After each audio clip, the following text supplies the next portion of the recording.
Hello အားလုံးပဲမင်္ဂလာပါရှင်ဒီနေ့ကျွန်မကတော့ our makeup look ပုံစံလေးအတိုင်းလိုက်ပြင်ကြည့်မှာဖြစ်ပါတယ်ရှင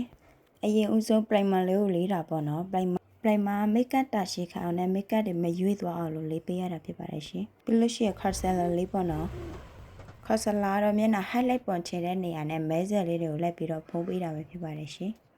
ပြီးလို့ရှိရင်လိုက်ပြီးတော့ blend ပေးရမှာဖြစ်ပါတယ်ရှင် concealer blend တဲ့နေရာမှာမရွေ့သွားအောင်လို့သူ့နေရာပဲ blend ပေးရမှာဖြစ်ပါတယ်ရှင်မဟုတ်လို့ရှိရင်မျက်နှာတစ်ခုလုံးဖြူပွေးဖြစ်နေမှာပါပြီးလို့ရှိရင် foundation လေးပေးရမှာဖြစ်ပါတယ်ရှင်ညီမကတော့ brand ရလွယ်အောင်လို့ spray လေးအရင်ဖြန်းပါတယ်ရှင် foundation ရေးတဲ့နေရာမှာအရေးကြီးဆိုတော့ကိုယ်သားရည်နဲ့လိုက်ဖက်မဲ့နံပါတ်လေးကိုရွေးပေးပါပေါ့နော်ပြီးလို့ရှိရင်အသားနဲ့တထက်တဲ့ကြအောင်လို့လိုက်ပြီးတော့ brand ပေးမှာဖြစ်ပါတယ်ရှင်ဒီအဆက်လေးပြီးသွားပြီးလို့ရှိရင်တနေ့ကိုသွားမဲ့သူတို့ဓာတ်ပုံရိုက်မဲ့သူတို့အလဲသွားတဲ့သူတွေကတော့ makeup မရွေ့သွားအောင်လို့ loose powder ပဲဖြစ်ဖြစ်ထိုးပဲဖြစ်ဖြစ်သုံးပေးပါပေါ့နော်ညီမကတော့မသုံးတော့ပါဘူးပပကြည်ကြည်လေးပဲလုပ်တာဆိုတော့ပြီးလို့ရှိရင်ကိုနဲ့လိုက်ဖက်မဲ့မျက်ခုံးမွေးလေးဆွဲပါပေါ့နော်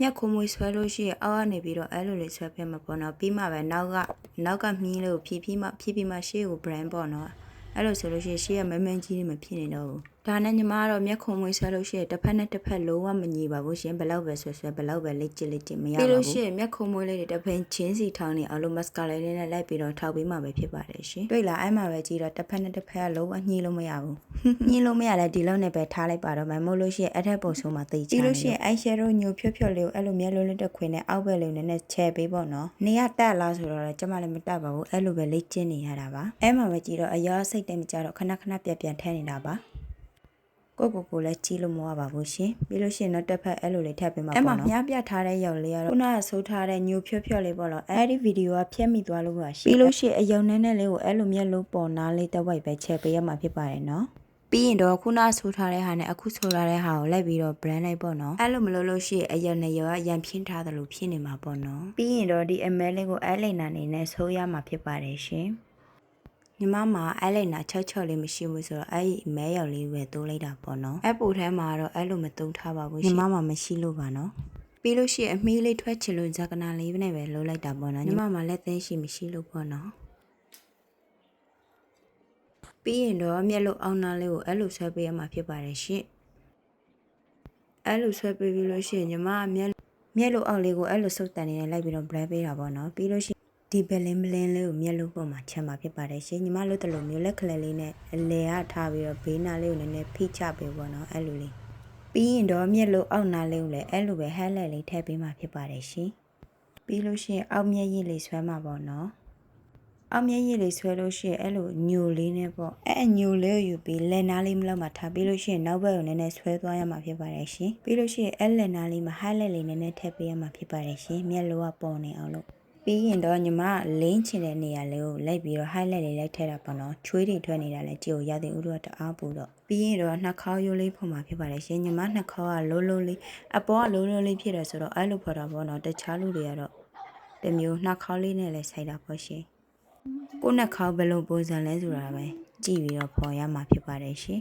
်ပြီးရင်တော့ဘေးနားလေးကိုလိုက်ပြီးတော့ညီပေးရမှာဖြစ်ပါတယ်ရှင်ညီတဲ့ခါကြာလို့ရှိရင်လက်နားလေးလောက်ပဲမလုပ်ပဲဘေးနားလေးကိုလိုက်ပြီးတော့ဆွဲချပေးပေါ့နော်မျက်နှာလေးနဲ့တပြေးညီဖြစ်အောင်လို့ပြီးရင်တော့နှာခေါင်းရိုးလေးပုံပြီးပေါ်အောင်လို့eyeshadowမှာပါတဲ့အရာဖြူဖက်သွားတဲ့နုလေးပေါ့နော်အဲ့ဒါလေးနဲ့လိုက်ပြီးတော့ထပ်ပေးရမှာဖြစ်ပါတယ်ရှင်ပြီးရင်တော့နှာခေါင်းလေးထင်းပြီးတော့ပေါ်နေအောင်လို့လက်နားလေးနဲ့နှာခေါင်းထိပ်လေးကိုလေ highlight လေးနဲ့ထည့်ပေးရမှာဖြစ်ပါတယ်ရှင်ဒီလို highlight လေးထပ်ပေးတာဓာတ်ပုံရိုက်တဲ့ချိန်ကြာလို့ရှိရင်လည်းနှာခေါင်းလေးကပိုပြီးတော့ပေါ်တာပေါ့နော်ပြီးရင်တော့ makeup လို့ရဲ့အဓိကအရေးကြီးဆိုမျက်ကပ်မှန်ကိုထည့်ပေးရမှာဖြစ်ပါတယ်ရှင်မျက်ကပ်မှန်မထည့်လို့ရှိရင်မျက်နှာအယုတ်မပြောင်းသလိုပဲထည့်လိုက်လို့ရှိရင်ရုပ်ကနောက်တစ်မျိုးလေးပြုံးသွားသလိုခံစားရလို့ပေါ့နော်တစ်ဖက်ပြီးရင်တော့တစ်ဖက်ကိုထပ်ပါတယ်ရှင်အဲ့လိုပဲထက်လက်လေးနဲ့ဆွဲချပြီးထည့်လိုက်ပြီးလို့ရှိရင်မျက်လုံးလေးဖြည်းဖြည်းချင်းလှုပ်ရှားပေးရမှာပါရှင်ပြီးရင်တော့မျက်တောက်ကော့တဲ့ဆက်လေးနဲ့မျက်တောက်ကော့ပါတယ်ရှင်ပြီးရင်တော့ mascara လေးဆိုးပေးရမှာပါအဲ့မှာမျက်တောက်တို့တက်လို့ရှိရင်ပို့ပြီးတော့လှမှာပေါ့နော်သူများတွေတော့မသိဘူးကိုကတော့ mascara ဆိုလို့ရှိရင်မှန်ကိုပဲကိုက်စားတော့မလို့နဲ့အပေါ်မျက်တောင်လေးပြီးလို့ရှိရင်အောက်မျက်တောင်လေးကိုလည်းအဲ့လို mascara လေးနဲ့ဆိုးပေးပါရှင်ပြီးရင်တော့မျက်တောင်အတူစတက်မှာဖြစ်ပါတယ်ရှင်ကျမတို့တခါမှမတက်ဘူးတဲ့ဘေဂနာသမားလေးကတော့အဲ့လို comment 3ရပဲနဲ့တက်လို့ရတဲ့မျက်တောက်တို့ကိုရွေးချယ်ပေးပါရှင်ပို့ပြီးတော့လွယ်ကူပါတယ်ပြီးရင်တော့ပါနီချဲမှာဖြစ်ပါတယ်ရှင်ပါနီချဲတဲ့ခြေချလို့ရှိရင်တခါတည်းသူ့ပြီးတခါတည်းပါပေါ်တင်လို့မရဘူးအဲ့လိုအရင်ခါပါပြီးမှပါပေါ်တင်ပါရှင်ပါပေါ်တန်းပြီးတော့တင်လိုက်လို့ရှိရင်ကွက်ကြီးဖြစ်နေမှာပါရှင် ပြီးရင်တော့သေချာလေးလိုက်ပြီးတော့ brand ပေးပါရှင်ပြီးရင်တော့မျက်လုံးလေးပေါ်အောင်လို့မျက်လုံးတုပ်လေးတွေမှာ highlight လေးတွေလိုက်ပြီးတော့ထပ်ပေးပါတယ်ရှင်ပြီးရင်တော့ကိုပေါ်ချင်တဲ့နေရာလေးမှာ highlight လေးကိုအဲ့လို brush လေးနဲ့ယူပြီးတော့လိုက်ပြီးတော့တင်ပေးရမှာဖြစ်ပါတယ်ရှင်ပေါင်းပေါ်လေးတို့နှာခေါင်းရိုးလေးတို့အဲ့လိုပေါ့နော်ပြီးရတော့နှကန်းနေစဆုံးမှာဖြစ်ပါတယ်ရှင်ညီမမှာ lip liner မရှိတော့လေနှကန်းသားလေးတို့အဲ့လိုမဲမဲလေးတွေနဲ့လိုက်ပြီးတော့ brand ပေးလိုက်ပါတယ်ရှင်ပြီးရတော့နှကန်းအတွင်းသားလေးကိုအနီလေးနဲ့ဖြည့်ပါတယ်ရှင်နည်းနည်းလေးအရင်ယူပြီးတော့အဲ့လိုဆွတ်တာလေးနဲ့ပေါ့နော်လိုက်ပြီးတော့ brand ပေးပါအပေါ်နှကန်းကိုလည်းအဲ့လိုပဲအတွင်းသားလေးကိုရေထည့်ပြီးမှပဲနည်းနည်းလေးချင်းစီ blend ပေးရမှာဖြစ်ပါတယ်ရှင်အဲ့မှာနှကန်းလေးကပို့ပြီးတော့လှတယ်လို့ခံစားရပါတယ်ပြီးမှကိုလိုတဲ့နေရာလေးကိုထပ်ပြီးတော့ light ထည့်ပေးမှာဖြစ်ပါတယ်ရှင်ကဲအခုကတော့ makeup လုပ်လေးပြီးခါနေပြီပေါ့နော်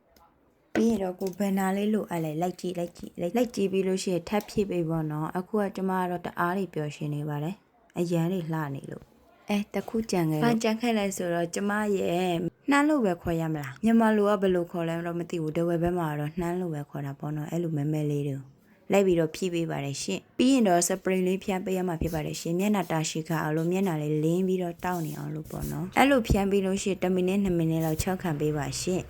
အဲ့လို6ခံမှာမိတ်ကန်တာရှိခံမှာဖြစ်ပါတယ်ရှင်အခုကတော့စပင်နဲ့အင်ဂျီနဲ့လဲရမှချေရောက်ပါပြီရှင်ကဲဘယ်လိုလဲကျမလှရလှတယ်ပြောမလှရလဲလှတယ်ပြောအဲ့မှာကျမစိတ်ချမ်းသာမှာ SB ကလေဘယ်လိုထားရမယ်လဲမသိဘူးအဲ့လိုရှုပ်ရှက်ကိုခတ်နေရောအပြေသွားလို့ရှိရင်မျက်နှာကတော့လှအောင်ပြေတတ်တယ်ဆက်ဘေးကဘယ်လိုလုပ်ရမလဲသိဘူးအခုကတော့စင်ပြေတယ်လို့ပဲလုပ်ထားခဲ့ပါတယ်အခုလိုဆုံးထိကြည့်ပေးတဲ့အတွက်ကျေးဇူးတင်ပါတယ်ရှင်အားလုံးပဲဘိုင်ဘိုင်